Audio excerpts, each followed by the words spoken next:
Well, good afternoon, everybody, and welcome to the Kennedy Space Center. Obviously, the flight readiness review for STS-117 is underway, but this briefing was called to discuss the details and plan of action following last evening's hailstorm. To my left is Wayne Hale, who is the manager of the Space Shuttle program.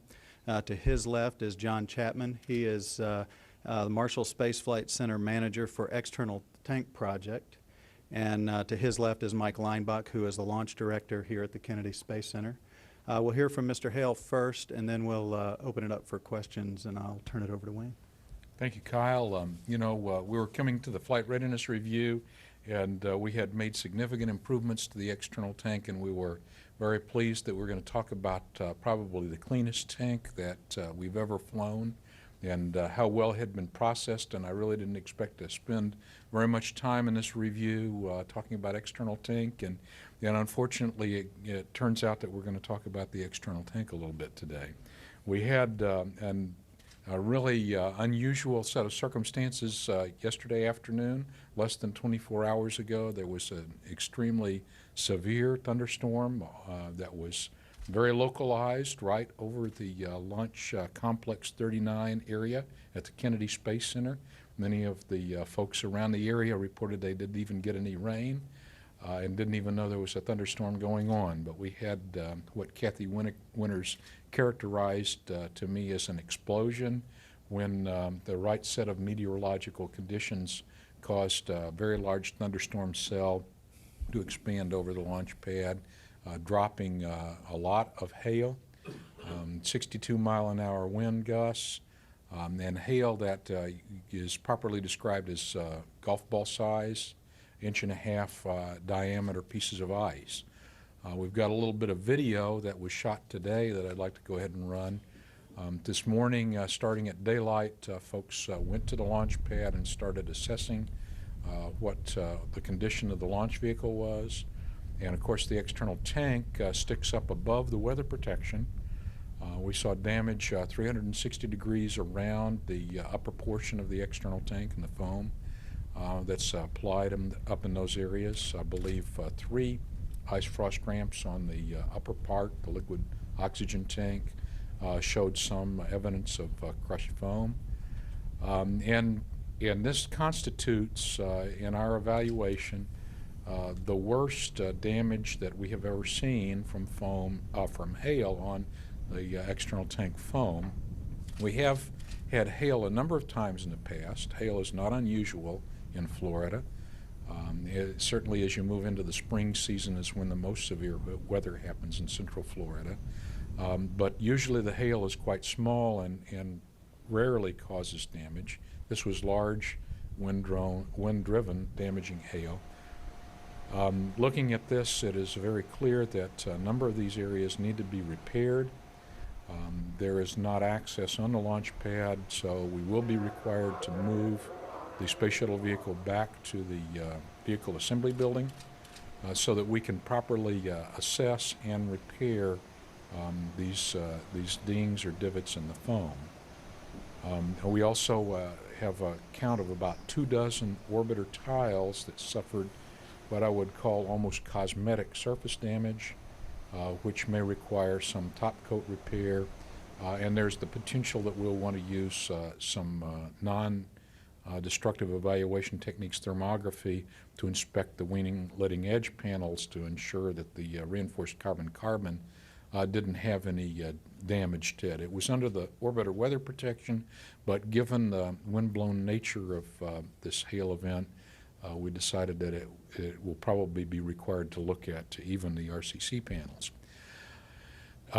Driving back to the VAB, we'll talk a little bit about that. I guess Mike Leinbach can give you some of the details if you ask questions about that.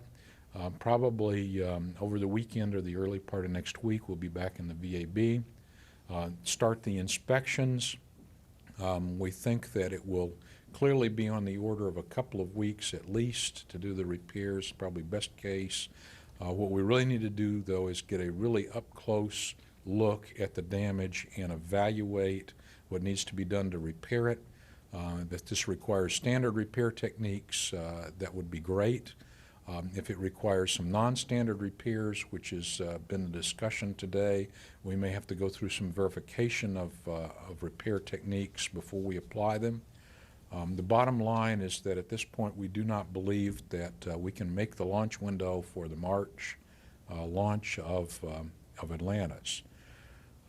We also have a fairly high degree of confidence that we can repair this at the Kennedy Space Center, but that will be reviewed when we get in close and look at the tank.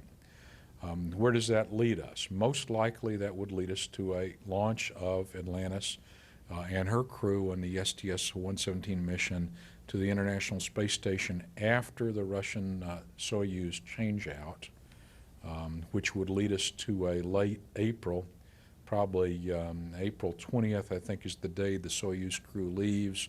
Sometime in a few days following April 20th would be the opening of that opportunity for us. That extends out through the latter part of May. I think the 21st or 22nd, we run into beta angle constraints, so about a month of launch opportunities that we would take advantage of as soon as we were confident we had fully repaired the external tank. The flight readiness review is going on apace. We made a decision early this morning that no matter what the outcome of this engineering assessment of the tank, we would continue to have the review because we had to look at all the parts of the vehicle, the engines, the orbiter, the solid rocket boosters, as well as the external tank. In fact, we were reviewing the launch pad, first launch off Pad A. We're reviewing the crew training, all the preparations for the flight. We will have all of that review we have to do at a flight readiness review. We'll have all of that behind us, and we will probably schedule a Delta, as we call them, Delta flight readiness review, which would probably only cover a few topics, the repairs to the external tank and perhaps any changes to any of the topics that occur over those couple of weeks. So the bottom line here is that we will have to roll back to the VAB for repairs. We believe that given the repair schedule and the International Space Station requirements, it will probably be about a month before we can talk about being back in a launch posture sometime in late April. And we will keep you updated as we get that better defined. If either one of you have an opening statement, otherwise I guess we can go straight to questions. Okay. As mentioned, the FRR is still underway, so we'll try to get through this as quickly as we can so I can get these gentlemen back to the meeting. Let's just work the front row right there, start with David, and work this way. Hi, David Waters from Central Florida News 13 for Wayne or John or anyone on this. The three options, can you go into those a little bit? Could you characterize the options that you have for the ET here? I understand that a couple of the options would mean April, May. One of the options potentially would mean June. Tell us a little bit about those. Well, let's see. There were basically three options when we started out this morning. One was, can we fly as is and continue on for the March launch window? And then the assessment pretty quickly came in that was not a real option. The second option would be the one that I've outlined, which is we think rolling back to the VAB, doing the repairs and getting back out for an April, early May kind of launch window, which we think is most likely. The third option would be if we discover there's something more damaging to the tank than we suspect that requires more extensive repairs and, for example, requires us to use the next tank that's being delivered on April the 10th to the Kennedy Space Center, and that would lead you to something like a June launch. Right now we don't think that's likely. I can't rule it out, but we are going to work toward the late April kind of a launch date. Irene, do you have a question? Irene Klotz with Reuters. Could you just talk a little bit about the damage, how many divots and marks and things you saw, and what's the largest pieces? And also, are there any special concerns about the ice frost ramp? Irene, I'll go ahead and answer that one for you.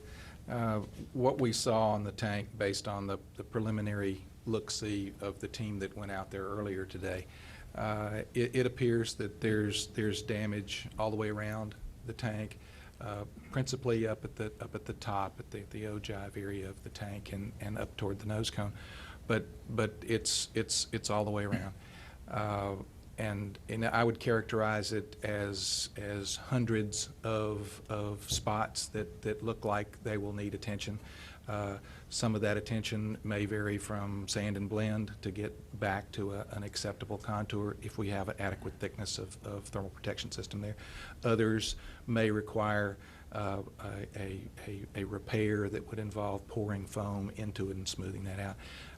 The key to all of this, as Wayne said, is getting the vehicle back into the vehicle assembly building where we can get an up-close look at all of these areas that quite frankly are not that accessible when we're out at the pad. So the key right now is to get it back and look at it and assess exactly what we've got to do. That then will allow us to put together the detailed plan that will show where we can do the repairs, how we can do those repairs, and then from that will fall out the time frame that would be necessary. Ramps, just with all the issues with the ice frost ramps? We've seen some damage on the ice frost ramps.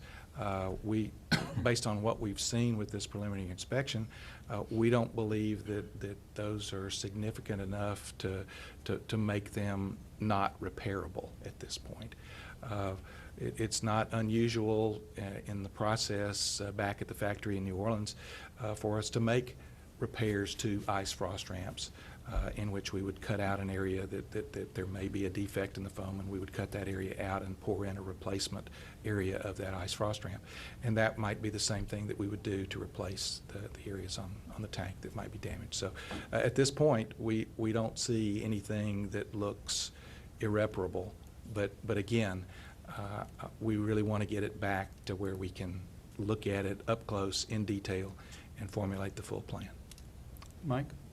Mike Schneider, Associated Press. Just want to ask Wayne, how does this affect the schedule for the rest of the year? Do you think you'll be able to get a mission off in June if you have to fly this mission as late as April or May?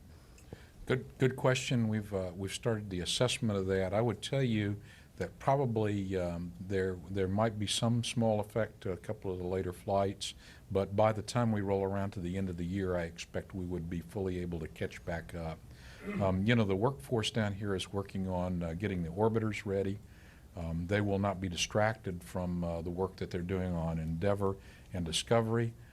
The launch schedule was basically predicated on the delivery of the external tanks. Those are going to continue to come on schedule, so while there might be a little dislocation of a week or two in the flight in June, say, I really doubt that this will have any long-term effect on the manifest, and we'll probably be back where we expected to be by the end of the year.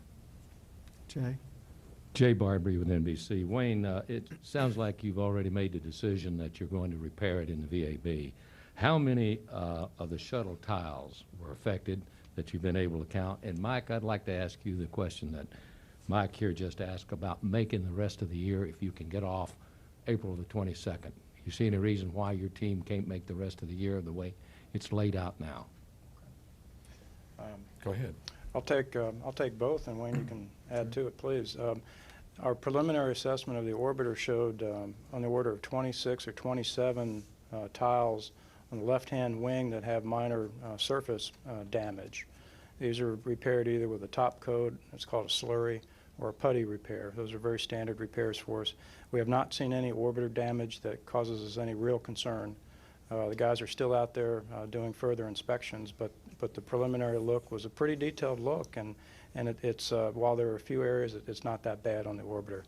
Wayne mentioned we may have to do some non-destructive evaluation of the RCC panels. We'll factor that in. We'll see how we can do that in the vertical. We'll factor that into the plan. So from an orbiter perspective, I think we're okay. We also had folks out there walking down the solid rocket boosters and also and all the ground systems, and we haven't seen anything to date on any of that equipment. And so it's really confined to the external tank and just a few areas on the orbiter. Turning Atlantis around, if we end up launching in mid to late April, that takes obviously some time out of the turnaround schedule. So that I believe is what Wayne was referring to, a week or two bump here or there. That would be a challenge to turn around Atlantis in that amount of time after an April flight and still make her August 26th mission. And so we take a look at that. We've kicked off several actions with the teams, and one of them is to look at the overall effect of this incident on the manifest itself. And so that is actively in work right now. I can tell you from our experience that a week or two is probably what we're talking about. Certainly nothing more major than that to the reflight of Atlantis. And if it does turn out to be that minor to Atlantis, then from our perspective at the Kennedy Space Center, we're right on the money with Wayne that by the end of the year we'll be caught up. Kevin Oliver with WFTV. Mike, any idea how the ice got underneath the rotating service structure to damage the wings? Or Any ideas? Lots of ideas out there. Ricochet is one idea. The orbiter is really, really well protected inside the rotating service structure. We had the orbiter weather protection system extended, protecting the majority of the belly of the orbiter.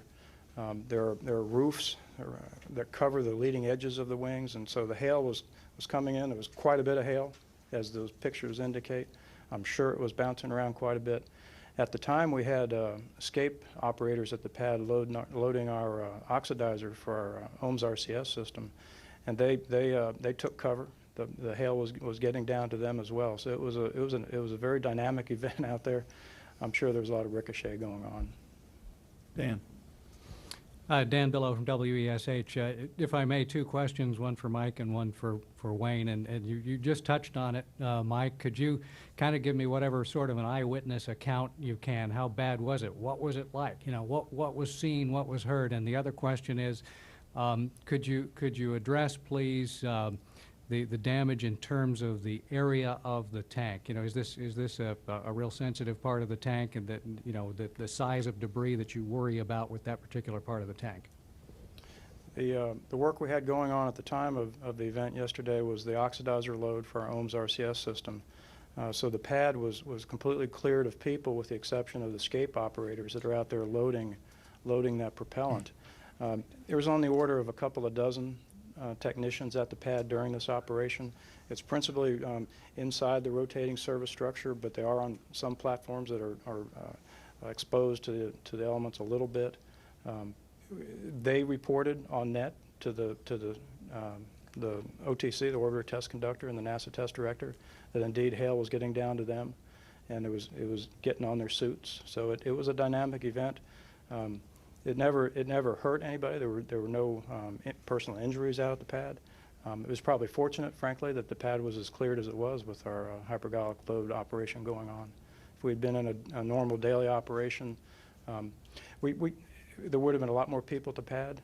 We would have had to secure those folks, get those people under cover, a lot more of those folks, obviously. We typically get about 10 minutes notification on hail, and I believe we got about that this time. So it was dynamic. The guys knew it was hailing on them. They felt it, but no one was hurt. Okay. Let me, I think your other part of your question was why worry about the front end of the tank like that. And the ogive and the nose cone up at the top end, that's aerodynamically, that's the first part of the vehicle that sees the atmosphere on your way uphill. It's an area of high heating. And one of the several reasons that we put thermal protection system on is because of high heating. And so we're worried about that. We also worry about ice and ice formation. If you form ice up at the front end, there are transport mechanisms that can get that ice to places you don't want that ice to go. So we're very conscious of the thickness of the thermal protection system in those areas, and obviously want to make sure that its integrity is totally intact in that. So those are the reasons that we worry about the front end of the tank and why it's so important. Let's get Mike, Todd, and Bill, and then we'll go to JSC. Mike Cabbage with the Orlando Sentinel for Mr. Chapman. What sort of damage would you have to see to make it necessary to go back to Michoud instead of being able to fix it here in the VAB?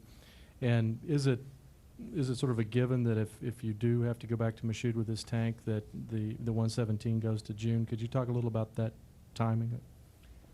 Well, Mike, yeah, I can address both of those. First of all, on the first one, it's mainly a matter of extent. How extensive would the damage be? And as well as the type of techniques and procedures that we would use to repair them.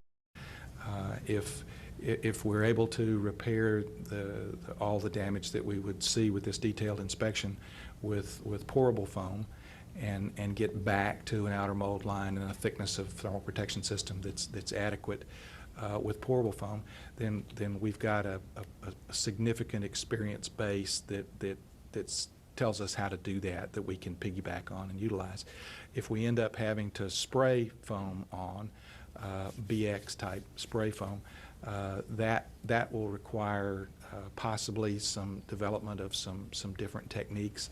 We haven't sprayed that much foam of that type in these areas in the past, so we would have to go through some, as Wayne said, some verification and validation exercises to make sure that's okay.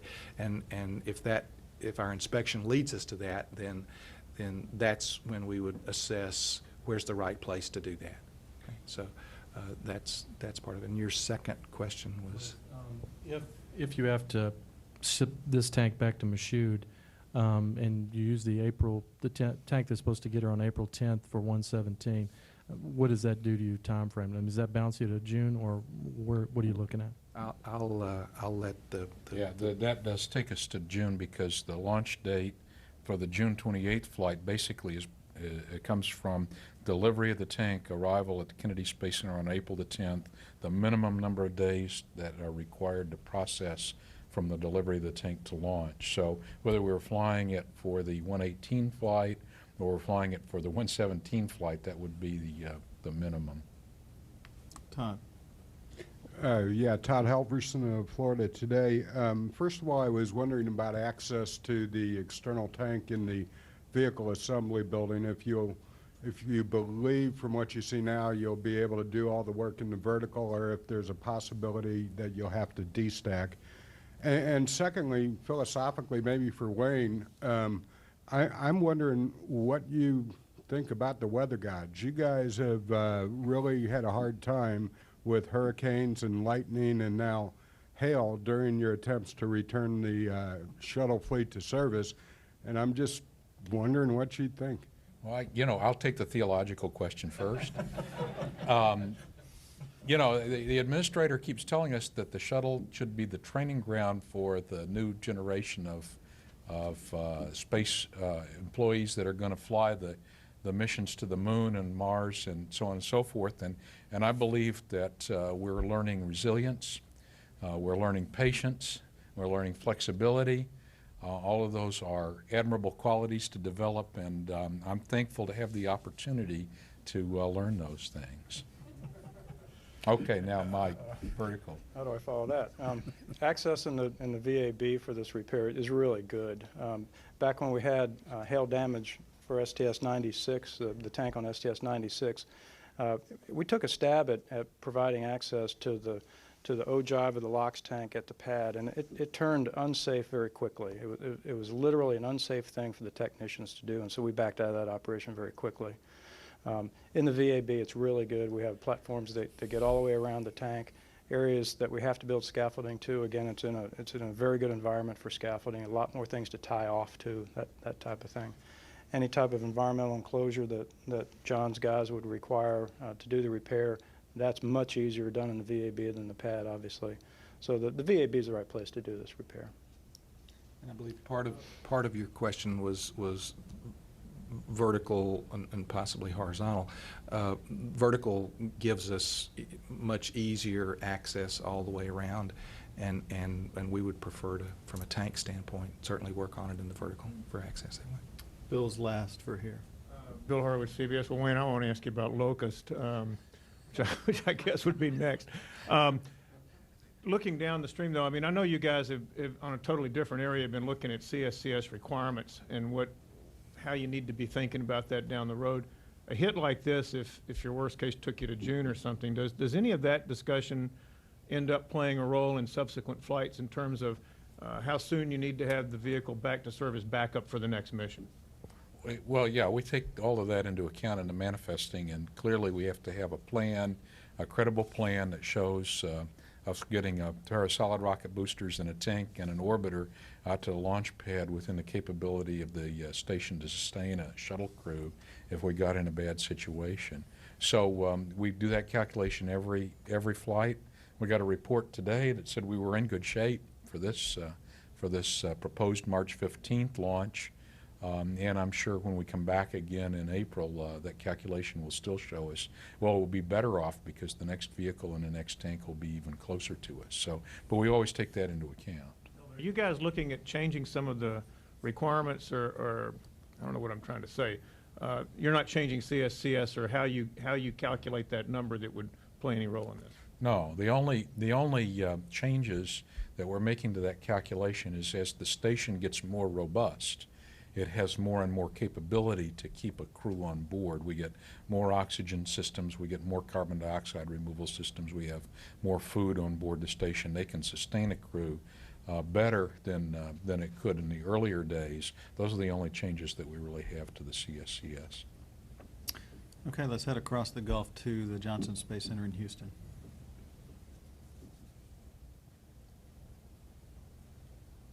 Thank you. This is Mark Carreau from the Houston Chronicle for Wayne Hale.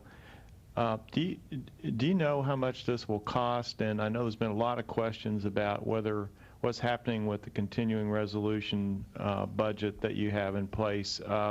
Any doubt in your mind that there's enough money there to deal with this? And then I have another question. Okay, the continuing resolution thing I think we have addressed before. From the shuttle program point of view, the continuing resolution basically says you're funded at the level that you had in the previous year. From the shuttle point of view, that is perfectly adequate. We have enough money to do what we need to do. From the agency perspective and the new things that the National Aeronautics and Space Administration wanted to do, particularly in the development of the Constellation vehicles, that's a different story. But from the shuttle program, we have adequate resources. I'm sure that the cost that will come out of this will be marginal costs. We were going to do this with the people in-house. We might have some overtime cost, certainly some material cost, but they will be very marginal and well within our capability to absorb. So this is not the kind of thing that is a budget breaker. We have adequate reserves to make it through the end of the year, and I'm not concerned at all about the financial state of the Space Shuttle program at this point.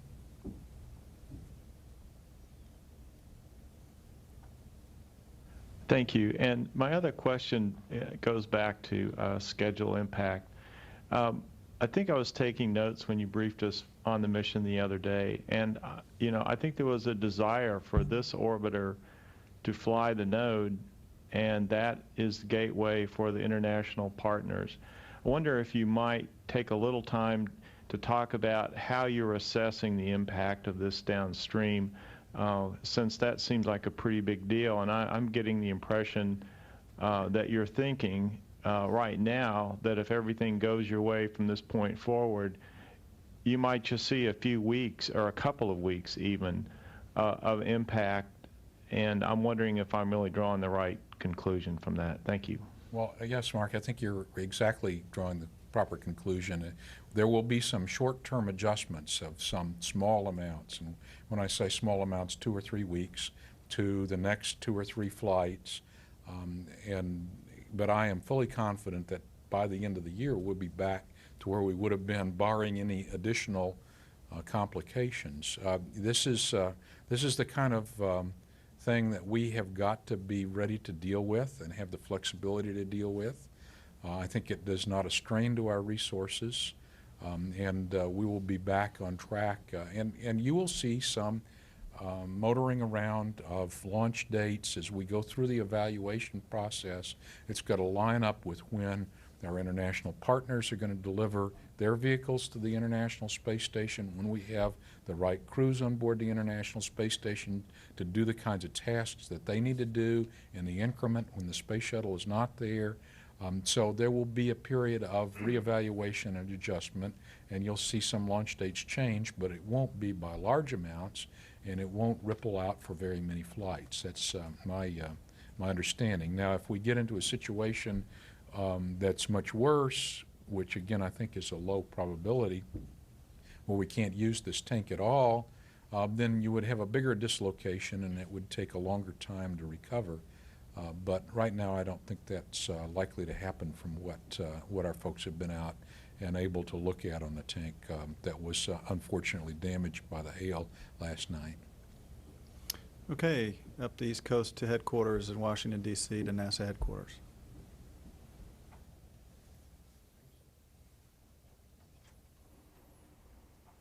Thank you. Tracy Watson, USA Today, one for Wayne Hale and one for Mr. Chapman.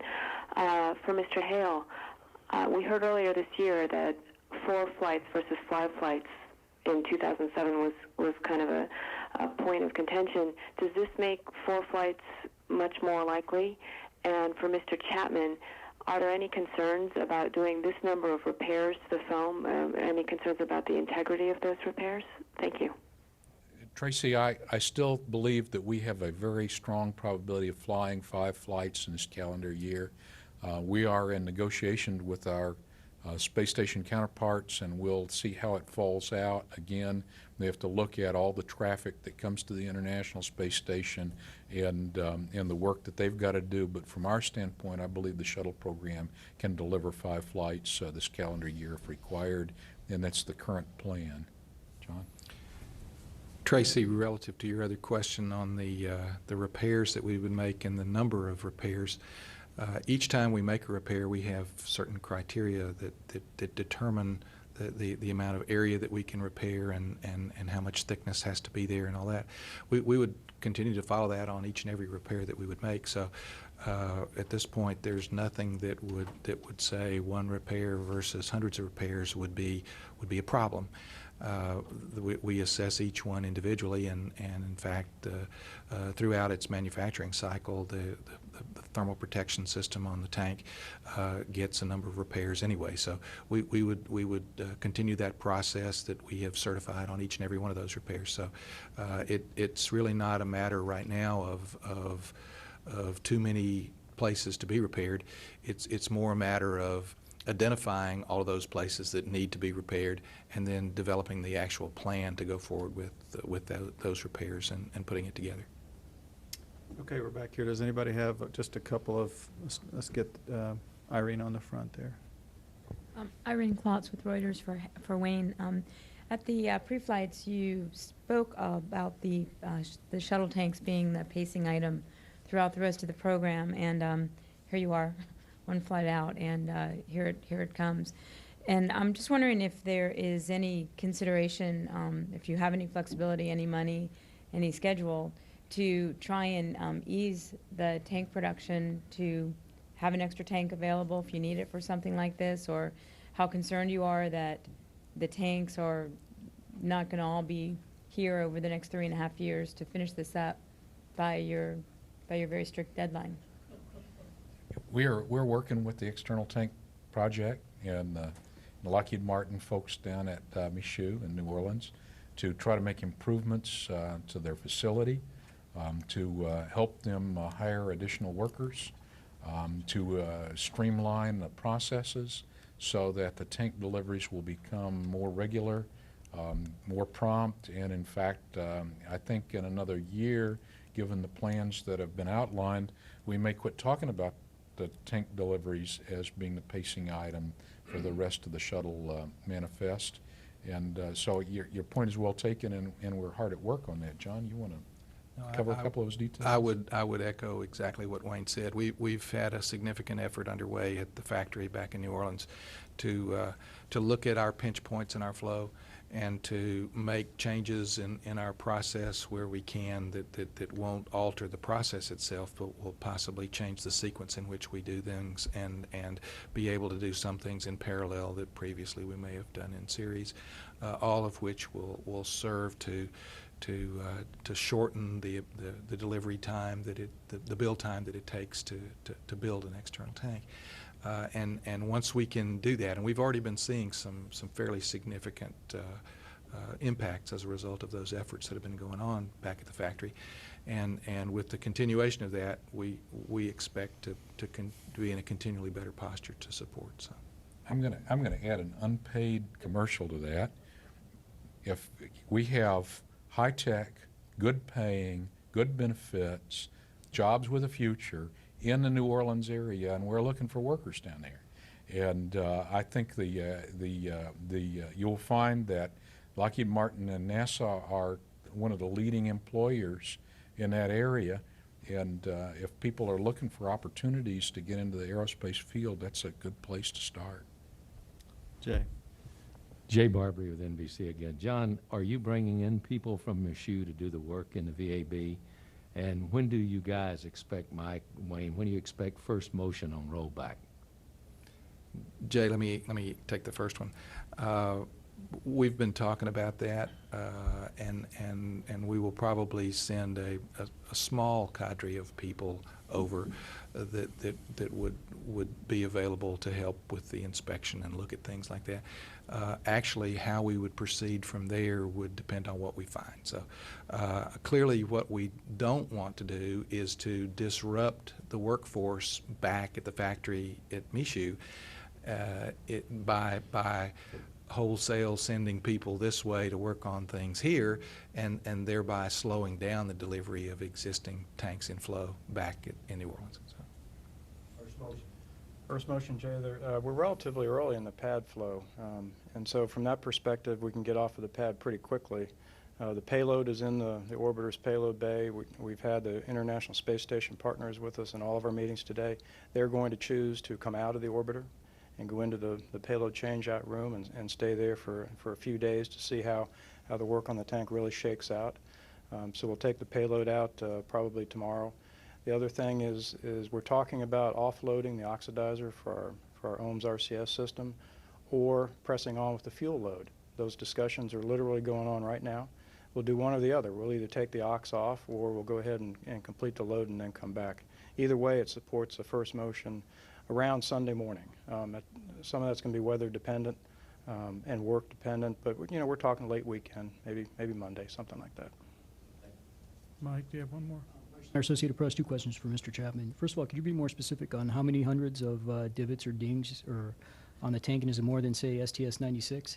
And then also, can you just go over again the techniques that would be used to make the repairs? Is it spraying or hand application, or? Yeah, let me address both of your questions here.